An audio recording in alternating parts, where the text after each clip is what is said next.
Bill, you got any words on framing today? Well, some of the things we may want to think about, let's start maybe from the lowest level as far as the framing goes, is the floor system.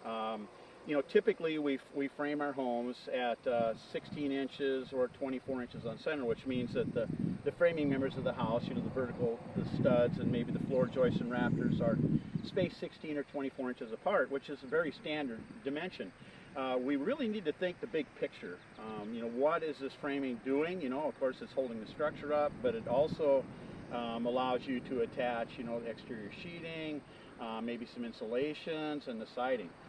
But also we want to think about what about the poor subcontractors who are working here? We don't want to put a piece of wood in their way. So maybe when we're talking about framing, you discuss with your builder or the architect, designer.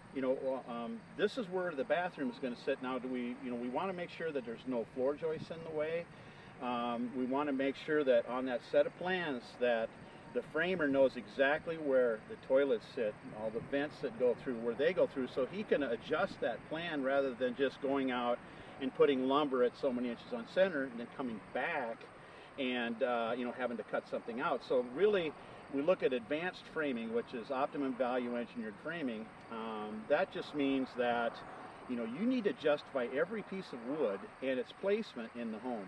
Why waste the lumber? Why waste the time or take up space that could be taken up by insulation? When you look at advanced framing, it's just thinking maybe outside the box, where every piece of wood goes, what's its purpose, and how can I eliminate a lot of that wood and then put insulation in so I end up with a more comfortable, more energy efficient home. I think it would be a great idea if you want to learn more about advanced framing to do some research on that. If nothing else, call your Touchstone Energy Cooperative and we'll sure help you along in finding those types of sites and that types of